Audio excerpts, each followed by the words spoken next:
everyone, this is Crystal, and I'm back with what should be a very quick page for Pushprint Studio.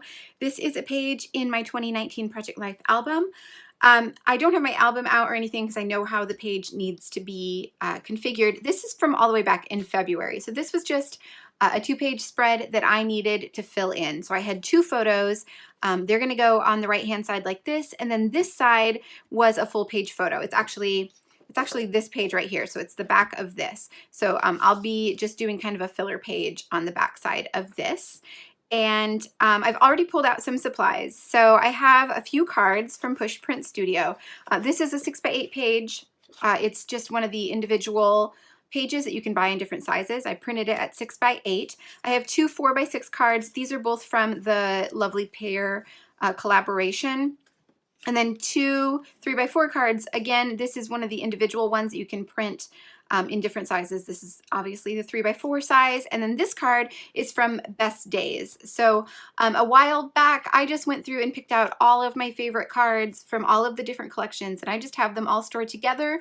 And then when I have time to do a spread, I just pull from that stash. So I'm just kind of mixing all the different collections together. You could certainly stick to one collection if that's more your thing, but I really like how well they coordinate outside of the individual collections. So that's what I'm doing.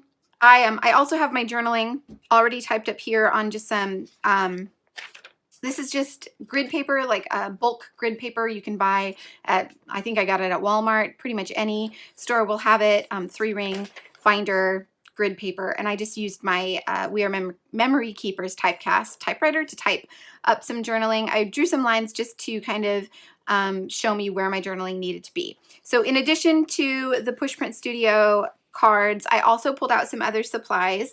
I have a few sheets of chipboard. These are just kind of random chipboard sheets. This is Studio Calico, designed by Hello Forever. This is an Ali Edwards from the Stuff Story Kit, super old. And then this is a Beautiful Mess chipboard set, also super old. So I just pulled those from my stash. I have some enamel dots. I think these are the exact same enamel dots that I used on my last layout for Pushprint Studio, just because they coordinate with this color really well, and I like that color and it's in my photos, so I thought that would be a good one to use. I also have some washi tape just for fun. This I think is Maggie Holmes, but it really matched the colors of this layout really well. And then just some cork washi. I've had this forever. I'm not even sure where I got it, but it also matches the color of the cards really well. And then I did grab some word or some phrase stickers, both in shades of gray. These are Ali Edwards from an old Week in the Life kit, or actually I think it maybe was a Week in the Life add-on. And then these are Studio Calico, and you can see I don't have a lot left, but I thought I could combine the two and kind of pull in some of the gray tones. There's gray in this card and some gray in the chipboard pieces, so I thought a little bit more gray would be a nice addition. My photos are very dark, so I'm gonna have to make sure that I add some lighter elements, which is why I chose the white card to lighten up the spread a bit. So anyway, that is what I have available to me. Right now, I am going to put you on fast forward and just kind of start playing around. Since I already know where my photos are going to go, the first thing I'm going to do is just play around with the cards and see what I want to use where. So I know I need a card for the top right corner. I tried the white one, but it just was too much of a contrast with my dark photos. And I knew I wanted to use the 6x8 brown grid on the left-hand side. So I chose the gray and kind of maroon colored stripe card. And even though it's a 4x6, I just cut it in half so I can use it in that 3x4 pocket. And then I'm going to trim down my journaling because that's going to go on top of that gray striped card. So I trimmed it down. I also knew I wanted to use one of these large chipboard circles there, so I made sure that I sized my journaling to be able to fit on that card with that chipboard piece in place. So I just chose one that had a picture of a little planner on it, since I'm talking about how I used one of the planners I bought this year to start scheduling my design team projects and my YouTube projects. Since I had purchased way too many planners this year, I thought that would be a good use for one of them.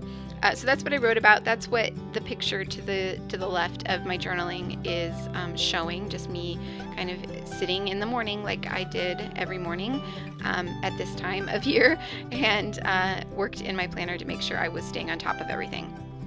So I spread around a few other pieces of chipboard while I was talking there. I added a gray flag to the bottom photo and a kind of darker maroon colored flag to the left-hand side. And then there is a gray piece that's on the top photo, but that's not going to stay there. I'm going to end up changing that out for something else here in a minute. I also adhered my journaling to this card, and I'm adding a couple strips of that washi tape to the top of it just to kind of make it look like it's hanging there. Kind of looks like, it's just a note tacked to a bulletin board or something. And then I added that chipboard piece as well. And I let the chipboard hang off the top of the page and just trimmed off just a little sliver of that circle. And I really like that look. I think it just looks a little bit more, I don't know, like the page continues on, and it doesn't look so, I can't think of the word, contrived, I guess. Anyway, I did add a couple staples to that as well, although they didn't quite turn out like I had hoped. I had to use my bone folder to kind of push them through the back and to fold them over completely. Eventually it looks fine, but at first they stuck out quite a bit because they were just on the edge of that chipboard. So I'm not sure that I will do that again in the future, but like I said, it turned out fine. So for this bottom photo, I added a couple pieces of washi tape to the very top corner, and then I added that gray flag chipboard piece on top of that, and also a couple of the phrase stickers, and then just a few enamel dots to bring some of that maroon color over to that photo. So I took away that chipboard piece that was on this photo of my planner, and instead I'm going to use a couple of these phrase stickers. I wasn't sure which ones I wanted to use. It took me a couple minutes to figure out which ones would work best, but eventually I picked two, and I add them to the top left corner, and then I'm just going to add a single maroon enamel dot on top of that just to finish out that photo. And then once I have that all stuck down, the only thing that's left to do is to finish the left-hand side. So like I said, that's going to be just a filler page. So I'm just using that card as a kind of sentiment to fill in this page. So I added the 4x6 card on top of the 6x8, and it was really easy to do since it was a grid card. I could just line it up with the grid that's there, and then I'm just going to add the 3x4 card on top of that. And again, I'm going to use some washi at the top because I think it just echoes that look of something just kind of hanging off of a wall or a bulletin board. And I really like the way that looks, and I really like these two washi tapes together, layered together. So I add both of those to the top, and then I'm going to add that chipboard flag that I had at the bottom. I am going to move it. I had it in the center, but I move it over to the side a little bit. It just looked a little too centered and perfect to me, so I like the way that it looks off to the side. And then I do try again to staple the chipboard piece because I didn't want, because the stapler didn't fit all the way up to that chipboard piece. I had to just kind of peel up the paper and just staple it to the 4x6 card, and again use my bone folder to adhere that and make sure that it was well stuck. The last thing I do is add a date stamp to the bottom of my journaling, and then that's it for the spread. So I will link all of these cards down below, and any of the other embellishments that I've used that are still available, I'll be sure to link those as well. So I hope you've liked this video and found some inspiration.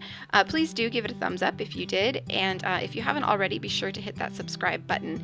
Thank you so much for watching, and I will see you all back here very soon.